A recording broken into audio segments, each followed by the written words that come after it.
Takže k tomu to slouží. No jo, jenomže tenhle ten chytrý kabel, který jsem ukazoval vzadu. Jo, zase.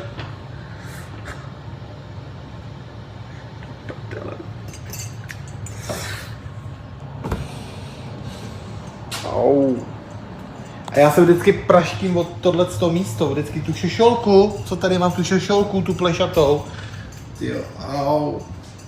Je tak debilní tramvaj tohle. Tak tenhle ten úžasný kabel neumí přenášet to tlačítko vyhybka 0, vypínání té rekuperace. To je nádherný, jak je to popraskaný, co? Tak to neumím přenést. To znamená, že já když brzdím a přejíždím přes tu sekci a v té troli je odběr, no tak tenhle ten pantograf